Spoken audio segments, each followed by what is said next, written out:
as Indie Arts Council just said, is a genre-fluid reading, which is excellent. But not this month, because it's Poetry Month. What? Happy Poetry Month!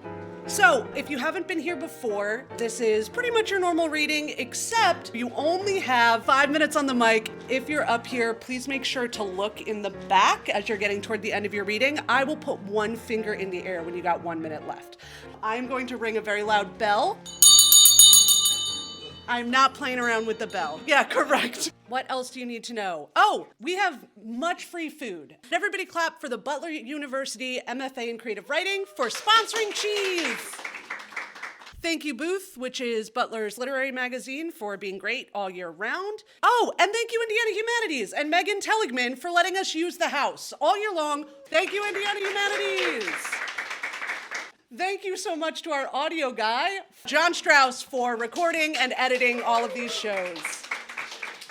And thank you for our sponsor station, WQRT, with Big Car. Oh yeah, it's also Arab American Heritage Month, and I just read this book for the first time that came out 5 years ago. It's called Dear God, Dear Bones, Dear Yellow. It is from my favorite independent poetry press, I'm so sorry, Persia, Haymarket, and it's by Noor Hindi. This book is wonderful, and everybody should read it all the way through. I'm going to read a poem from this to sort of start off the day. There are 4 sort of like free-form poems that are about the speaker's grandmother going through citizenship tests to become a citizen in the US, and she and her grandmother are both Palestinian. So this is USCIS trip number 4 of photo. My grandmother's body in perfect posture, sitting across from an immigration officer at USCIS. A plaque on the wall in his office, a certificate of achievement for his time serving as a border control agent. 6 years, the same amount of time it's taken my grandmother to get to this point. He asks her 6 questions. I have the answers memorized, their exact phrasing, the placement of their commas, their punctuation. I sit in perfect posture, suspended, waiting.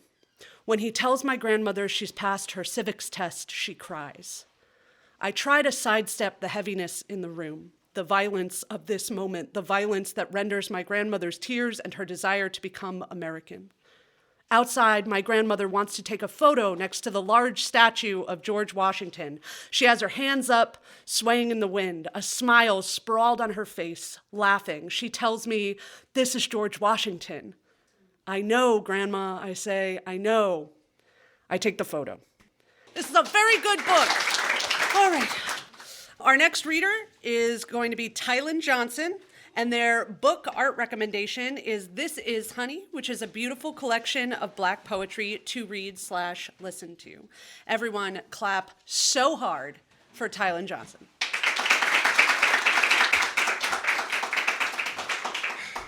This piece I'll read was previously published in Lowway, which is like a very Pan-African literary magazine or literary journal is how I would describe it.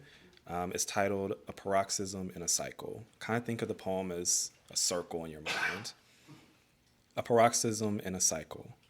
Years of tongue-bitten rage waiting to spill from silky satin lips already displayed across a furrowed brow, scarred by the kinds of feelings that memories leave behind, clear even in their fading and the space they take, engraved as part of the earth that this body becomes, still for the photograph to memorialize its existence, recorded in the words of this eulogy, how all these flames bellowed in a belly till it turned ashen, now buried with thousands of grieving songs, uplifted by a million voices who may never know the spirit, whose anger matches only a desire for joy in its fullest self, something you might claim as all-consuming or relentless. No, I choose to name it Black as its carrier, forever healing from bloodstains pressed down by twisted strands of hair and jeans becoming. Thank you.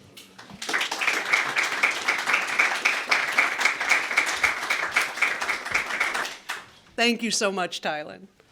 Our next reader is Autumn Pryor, and she's recommending Greg Araki's teen apocalypse trilogy, Honest, Gay, Hopeful Nihilism, which is a great, there you are. Gosh, you look like you're in a 1920s film with the scarf and the dark sunglasses. It almost looks like you are here like to scope out the place rather than to be a featured reader, which is an energy I will never be able to emulate, but deeply appreciate. Everyone, please clap for Autumn Pryor. Hi, I'm Autumn. I wrote this when I was 102 degrees with the flu. It's about the world we live in, so content warning for a whole lot of stuff. Fever dream. The new women's basketball facility, the first women's basketball facility, is being built on the site of the old county jail. Seasick limestone, rotten concrete, monument to our history, our future, the great white woman hope. In this economy, they'll dig up bones for rebar. I am lucky or cowardly to have never seen the inside, except for the stories of my friend Robin, who went to the hospital 6 times for rape and battery, and went right back to the men's wing each time. I've read that rape cuts a person's soul, frozen in time and space, pinned like an insect on a corkboard. How do the ghosts of the old county jail feel about women's basketball? Is this a potential angels in the outfield situation? I saw an ad on the bus yesterday. Join IMPD, Spirit Breaker Task Force today. $10,000 signing bonus, free masks, 0% APR on guns for 1 year. Bottom of the Indy Star, 3rd page, had an article. $5 million diverted from the Housing Authority as a result of HB 1041. No male ghosts in women's sports. Finally starting a year later due to copyright claims. I needed the cash, so I signed up. At orientation, they gave me a clear plastic backpack, a mask, and a gun. A head of boiled cabbage at the front of the room stood and spoke. All right. You lot are the new Spirit Breaker Task Force. I like the original name, but those pussies in legal gave it the axe. You're here because we've received reports of moaning, rattling chains, and weird goop showing up around the new ladies' sports facility. Your job is to bag 'em, tag 'em, and get 'em out of here. Male spirits only. I got 3 state reps breathing down my neck about this, getting this done before preseason, so we're going in fast and hard. Now you may be wondering how to tell the male spirits from the females, since we can't give 'em a pat down. Listen to the moans and remember, if it sounds like a cat, get back. If it sounds like a dog, do your job. The city hasn't allocated any money for resettlement, so whatever you capture is yours to deal with. Talk to Claude if you need ideas. He was on the force in New Orleans for 20 years and made a real name for himself. He heard he still has a few left over from Katrina, but anytime I ask, he just winks at me. But Chief, I asked, what if we accidentally capture a female spirit? Don't think too hard about it, bud. No one cares about these things, and the official line is there are no male spirits because any man that would let that happen is no man at all. We're just here to fix the HVAC. Another recruit came up to me after waving his gun and yelping, "Hoo-wee! Are you as excited as I am? Finally gonna have a use for my garage workshop. Hey, how long do you think this job is gonna last?" I shrugged and walked away, but on the bus home, thought of my response. This city, like all others, this country, a graveyard, everything built on a burial ground, Green Lawn Cemetery, 11 Park. Who cares about dead black people? Might as well make it an arena for a sport no one cares about. Indiana Avenue, 465, IU Health, that big glass monument to administration, middle finger to EMS and public transportation. Another arena for the extraction of necrotic value, American inversion, looking so similar to the new J.P. Morgan Chase building in Manhattan. This city, like all others, trying to be Manhattan. Get rid of the poor and homeless, hide the sex workers, demolish outdated brick and stone, make way for 4/1 efficiency, the flattening. Isn't it nice? We had to build. There was nothing here. We had to build. There was nothing here. No music, no market, no dancing, no prosperity, no walking the streets under lamplight, no shouts from cards or dominoes, no braided hair, no whistling woman pushing a cart of fresh fruit in summer night's heat. There were no waves of grass, no buffalo, no dragonflies, no movement of feet, language, or mythos, no people, no civilization. Now there's a highway, a university, and a hospital. What more would you expect from a city, state, and baseball team named after the people who were, of course, never here, who were not removed from life with treaties, business deals, and very fine people moving into the area, who were not promised their own perfectly good space over there, who were not controlled with disease, who do not live above, below, and around us all the time? Nothing at all to think about. Oh, have you seen this TikTok? I love this guy's videos. He's from Philadelphia. Have you ever been? I drunkenly bought a train ticket to Philly about a month ago. It was cool. I met a tall, hot, soft butch who invited me to see Lydia Lunch and Joseph Keckler at a local art space. It was cool. Lydia did the lunch thing, high priestess of the Church of the Sexually Insane, maybe fake drunkenly ranting about Don and Ivanka, mostly Ivanka, which would be tiresome coming from anyone else, and still was, but for her elegant way with profanity. Joseph stole the show for me. He's a classically trained opera singer. He sang an aria about f***ing a ghost. Quote, "All the living should bed the dead. Think of how much they've missed their bodies, how light you'll feel without yours."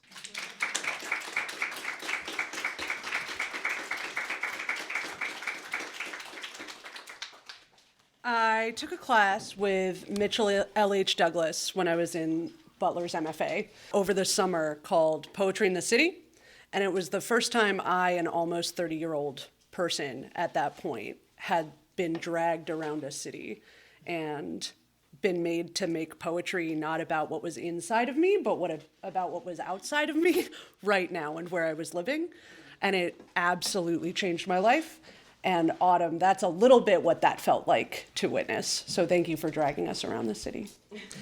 Our next writer is Nick Setnik. Their one-sentence book art recommendation is Modern Man in Search of a Soul by Carl Jung. Everybody clap for Nick Setnik.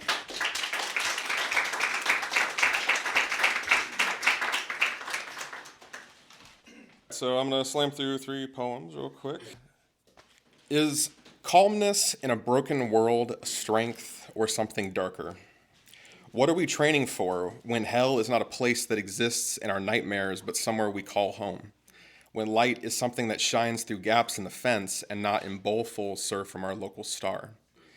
Maybe those pastures are only perceived greener, but our eyes are adjusted to the night and the grays wash together like they're trying to conserve water. A warrior in a garden where the plants no longer grow is less of a soldier and more of an animal.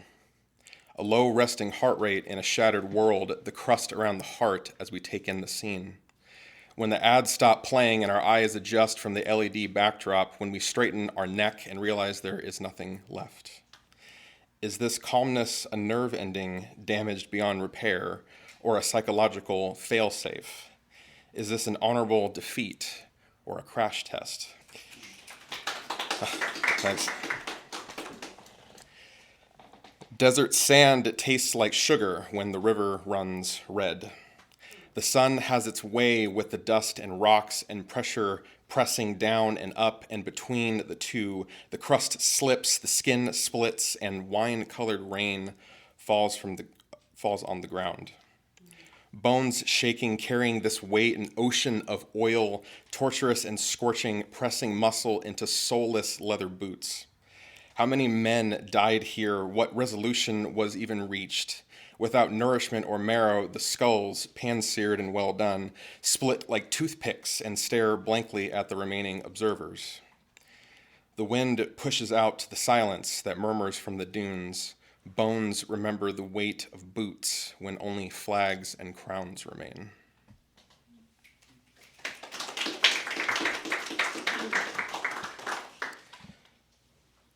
Insects in the bayou, many breaths between muddy drawers, inviting spirits in through unlocked doors. Loaded guns hiding under duster jackets. The water collects in the vessel, cold and soiled whispers and brine. A fire starts, small and smoky, drying the meat on the spit racks, the slime carefully skimmed off the top of the pool. Cold, lone night air is soaked with steam. The clouds line the lid and hold the heat in. Picked at the peak of ripeness, like fruit from the tree, young eyes cry into hot, dark voids. A stir and a whisk twirled in twilight. The frogs holler in diminished chords. The water vapors pierce, cooking from the inside out. The heat was just an inconvenience before, but now it is a grave. And the pain songs echo around the metal walls, and the only sign the frogs knew they were stew was when salt was added before being ladled and served.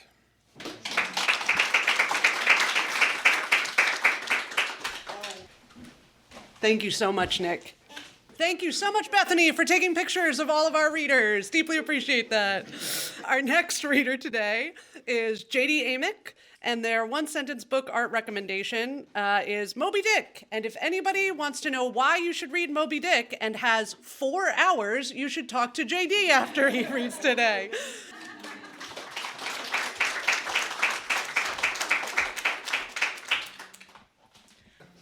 I wake into the dream in my abuela's house, in bed, in the room where Mama Chuy, my abuelo's mother, lived for the handful of years I knew her, like an old doll my abuelo kept in the attic out of respect. Huitzilopochtli stands in the thin doorway, god of war and conflict, backlit so awash in the dark, verdant shadow of the bedroom and the damp, rich musk of her skin. He turns one red and green and brown and white cheek, dappled with light from the chandelier that hangs in the foyer hall, the light of the sun I never trusted to rise the next morning. The plumage above his brow and across his hips iridesces green and scarlet. The hummingbird god flits out of the bedroom door now. His lingering shimmer beckons me from Mama Chuy's bed. Blinded by the white of the dubious sun, I bump into the railing overlooking the foyer. The flap of so many startled parrots, each named Cocodrilo, ripples through the air like so many lime-colored tablecloths shaken out. My eyes adjust to a jungle canopy where the stairs and first floor should be. Huitzilopochtli hovers by the long table display of family photos, here longer than I have drawn breath, or with my breath I spawned its creation, the firstborn grandchild, a son no less. What better reason to begin recording the passage of time? The bird god's shimmer shifts and in shifting beckons. I approach until I am with him at this altar to time, and all our brown skin soft, tough, then soft once more. I gaze and recognize no face, or there are no faces, or I have no lineage, or I have no skin, or his wings drone louder to a thrum that pulls my face to him. He has puffed out his chest to me, a patch of ruby feathers sprouting from the clay of his body. In the center lodged in his sternum is a pale pink stone. I know it is offered. I know it is for me. But then I wake, and my hands grasp the empty dark of my Indianapolis apartment. I tell my partner about the dream in the morning. I tell her I know it was a gift from my abuela. I tell her that she and I both know that I don't believe in that. In the summer, I leave leftover beets for the birds and squirrels in our box feeder on the balcony. I am alone in the apartment at my desk and hear a muffled buzzing. 2 hummingbirds flit around the feeder and the sweetly rotting, fermenting beets. Maybe it was just time, more time, and the work of breaking oneself down into something sweeter. A month later, my partner gifts me an egg-sized piece of rose quartz to place in the tiny ofrenda to my abuela by the bedroom window. I am overwhelmed, and I want to cry, but my eyes merely water. This crystal isn't a bird god's heart or my abuela's gift, but it is nice. It is still good. I don't know if hummingbirds will come to me this year. I don't know if the salt of my tears is enough. Perhaps the dream was just for me. Perhaps messages from the dead aren't meant to be put into words.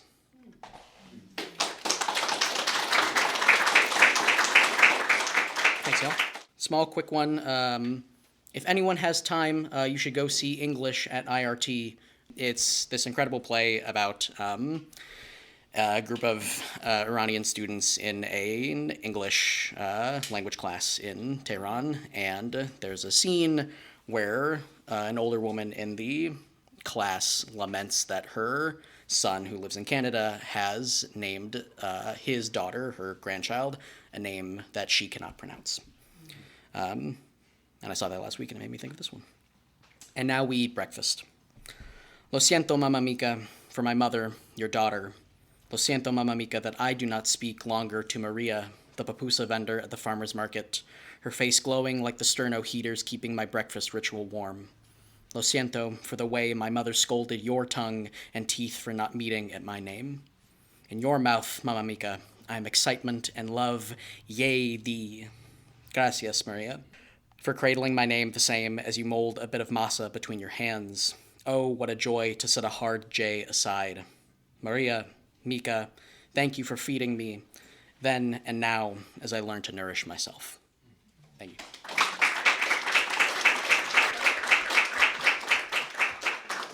I'm JD Amick. I graduated from Butler's MFA program a couple years ago. I've been teaching there since. I'm about to head to a PhD at Western Michigan in creative writing. And this is my life. Language is my life. I think it's all of our lives. This was, I think, my third time here on the mic at Real Life Revised, and I've been around some other open mics and readings in the city. I got my start in Chicago. I'm from Chicago, in the slam poetry scene there, and so I've always sort of been involved with readings and open mics and slam in some form or another. You do not have to be some sort of scholarly person to participate in this. Sharing stories is human. If you have a story to tell, you can come and tell it here, and you can come listen to other people telling stories here, and I think that's one of the great things about listening to people read their work. It is far more just about the words on the page. It's about the emotion, the emphasis, the way sound carries in the air, and how the room reacts, and that's something special that anybody can appreciate. I am very excited about this next reader for two reasons. One, this is the third time. It took us too long. This is like our 7th session, maybe. This is the third time that somebody has recommended All About Love by Bell Hooks. The other reason I'm excited about this reader is because I'm Italian-American, and I used to be a slammer, and I was at Indie Type Shop for book crawl a couple weeks ago, and I picked up a chapbook by somebody called White Dante, who I've been following since I moved to Indianapolis because I used to be a slammer, and I wasn't like White Sam, that would have been weird, but my last name's Ferrante, so it's similar vibes. You have to be on a slam team probably. Anyway, so I picked it up. It's on my nightstand. I haven't read it yet, and Dante Fratturo, very Italian. White Dante is next. Everyone clap for Dante Fratturo, please.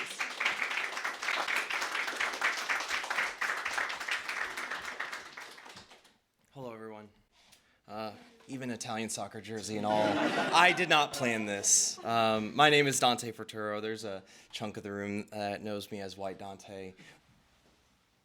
I still make the sign of the cross anytime I hear an ambulance cry. I still pray to St. Anthony anytime my wallet wholly ghosts me. I know God's got me. But his house doesn't feel like home anymore. I feel like his son, but like the prodigal one, the type to sample scripture, bop it, pull it, twist it, flip it into another soliloquy fit for a stained glass, stained person. All I know is I hear God best when I'm smoking a cigarette. I get more from exhales than exaltations, but what do I do when homilies that healed me now feel hollow? I wake up, take an Adderall so I don't quit my job, go to work, walk my dog, eat so I don't lose more weight, try to be a good friend and a good son, forget to check in, feel like I'm letting them all down, drink enough to feel creative, hope the poem doesn't suck, take it to an open mic, bask in the applause, pretend I don't have an ego, step outside and spark a nicotine votive candle. I find solace in American spirit incense. Miss me with the guilt-laden penance, but fuck the pulpit that preaches forgiveness. While it violates the vulnerable, protects the predator, second-class subjugates the women, gaslights the gays, damns the trans, is silent about ISIS, silent about Palestine, silent about Sudan, and marches for life. When Catholic is Greek for inclusive, like hypocrite is Greek for actor, irony is Greek for ignorant, and poetic is Greek for justice. Okay, I made that last part up. But you believed it. Just like I believed in the safety of arches and spires and naves, only to pave the way to a parched heart hiding in the hollow chapel of my chest, so I filled it with smoke. Because smokers never judge other smokers. We breathe the same dialect. I've never had a bad conversation over a cigarette because there's no church without its people. So there must be a cathedral in every doorway, a congregation gathered under misty awnings in the rain, surrounded by holy water raindrops doing jumping jacks while they kiss the concrete while we're passing lighters like offering plates. No hymnals, just split packs and split people. A lit cigarette is nothing but earth, wind, and fire. Funny how well they pair with September. Like the way strangers outside a bar can find harmony in the cacophony while cacophing a chorus that sounds something like... They call it a vice. Like it's a defect. But a vice is just a grip. What a carpenter uses to hold wood steady. And I know one carpenter who used that wood to build tables and shared them with all kinds of people, the holy, the hollow, the kind that still make the sign of the cross anytime an ambulance cries when they step outside for a smoke. Thank you.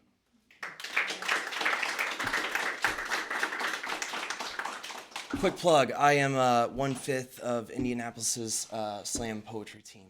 And yeah, thank you. And there's a really big regional slam that's become like the de facto nationals called the Southern Fried Poetry Slam that we'll be going to in June. It is in Florida. And I don't know if you guys knew this, but like gas and Airbnbs are very much not free. So we have a page, our team name is OSNAP with like capital NAP. Our Instagram page is OSNAP_slam. Feel free to follow that. If willing and able, we would love some help. But other than that, thank you for the time. I really appreciate it.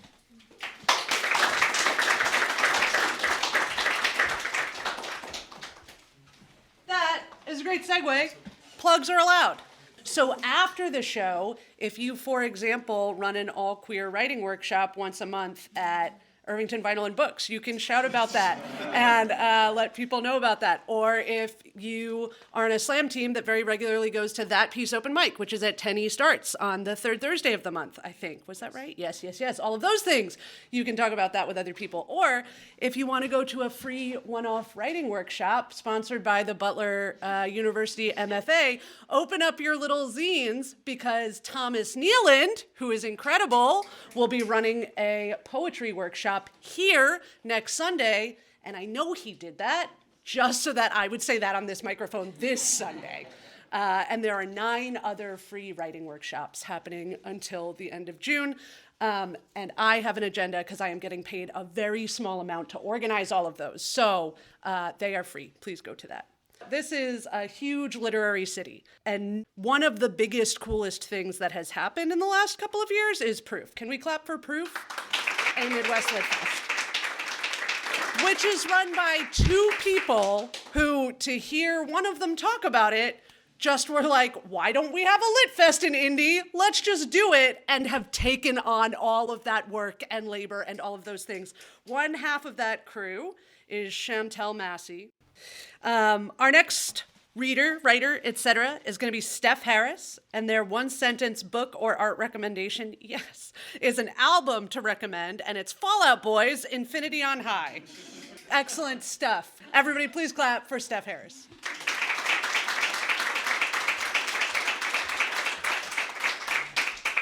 Thank you. I'm going to do 2. When you fall and people all around, do they make a sound? As you get off the ground, do they surround? Hands to the ground, to lift by the pound. When you start to bend, does someone move as the wind? A boon to what you've been through. Stay grounded, stand tall, stay rooted, be still.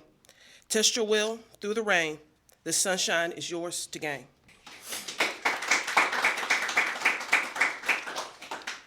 I get on with my proud chest. Like a test, I put it in writing who I'm writing for. Myself and hope. Compass broke adrift in an endless sea. Won't lead you anywhere. So don't lose sight of hope. Prepare to often fall. When you do, you'll grow. Let that be your rope.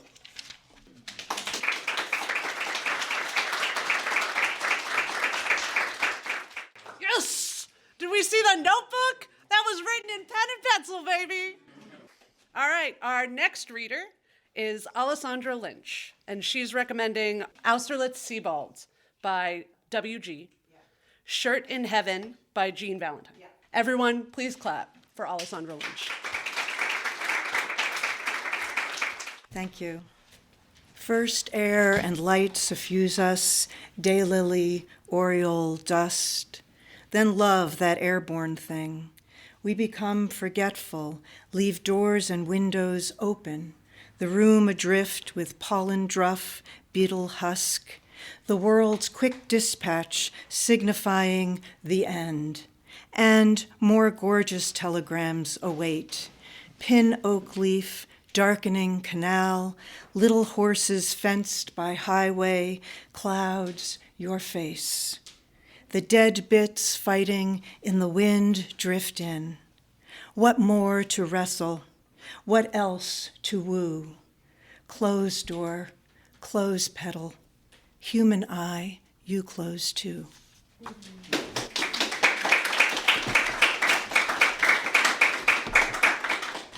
Scorch. This another slow train winding darkly in first morning hour, this scotch, this blurred burn, the children sleeping, and the moon, the longer in its harbor, no longer so irregular. And I in my harbor of loss and desire am rocking tied to the pier the porch has become. With such rushing wind, we must be by the sea. I am rocking without my body like water, as you are rocking without yours. This moon behind the porch screen, made of particles. The screen, the wires hitched in it, tiny particles. Your face and mine, particles gathering as we speak, shiny tidbits of words. Your voice corresponds with the night. This is why I listen well to you. Upstairs, the children have pulled blankets over their heads. They are two low-lying hills, so small we can hear them breathe from below. It is October, the purpose in the shape itself and not in reason. Who could explain, could any explain the gold of scotch, your wrists glowing on the porch table, phosphorescent, loss and desire? Sometimes you become a shadow I am wishful for, or a ribbon of light the moon is helping to make.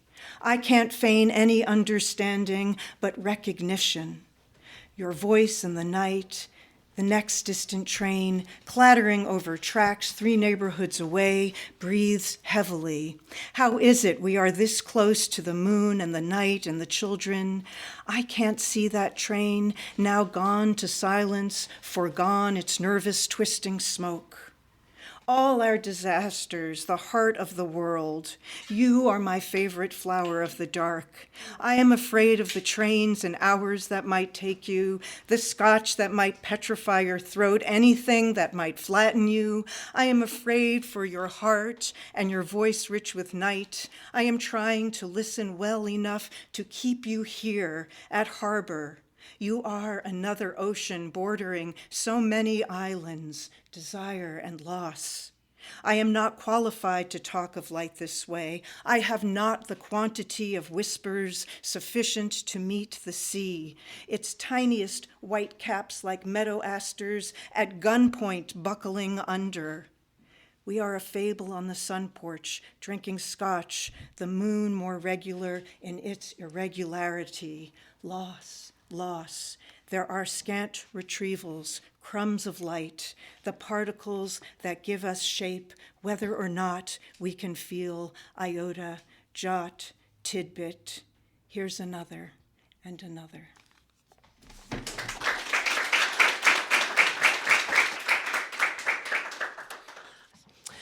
Our last reader of the day is one of our featured readers for next month. It is Kandace Kyere. And this is the first time on the microphone we have not called her Kandace with a K, because she's going to use her whole name today. Her book art recommendation is Simply More by Cynthia Erivo. Everybody clap for Kandace Kyere.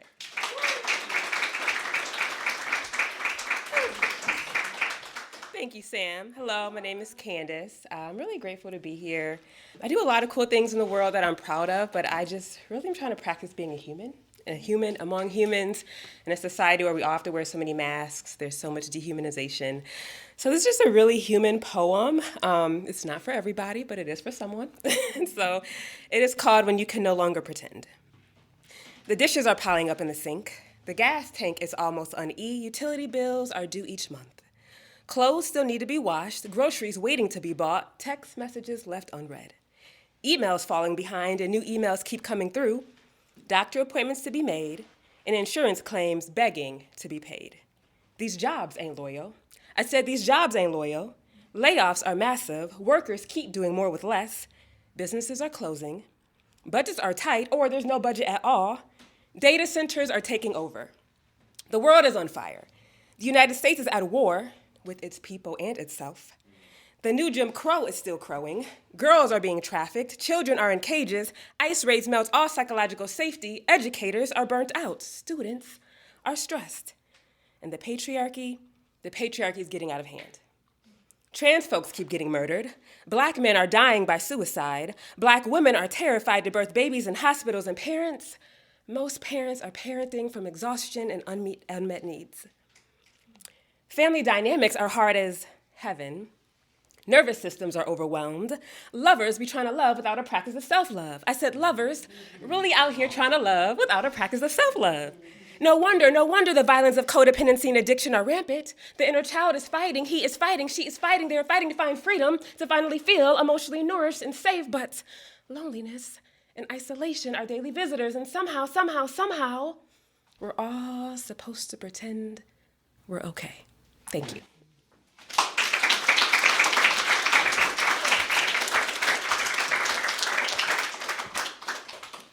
I say this every month. I can't believe we get to do this every month. And we wouldn't get to do this every month if you didn't show up. There are so many incredible things happening. Listen Please happens at Chatterbox, run by David Strange, on the second Thursday of every month.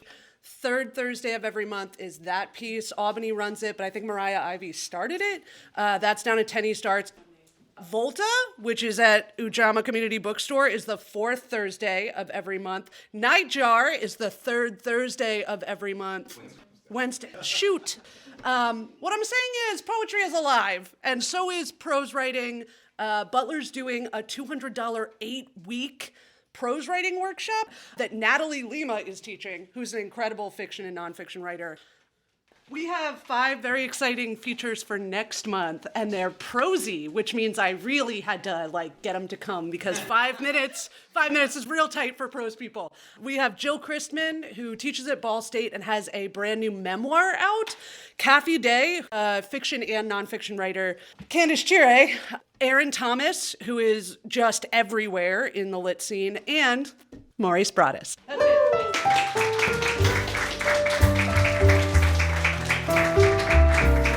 This has been Real Life Revised, a series of readings with Indiana writers, produced by Sam Ferrante and John Strauss, in partnership with Indiana Humanities, the Butler MFA in Creative Writing, Butler's Booth Magazine, and WQRT Radio, part of the Garfield Park creative community from Big Car Collaborative.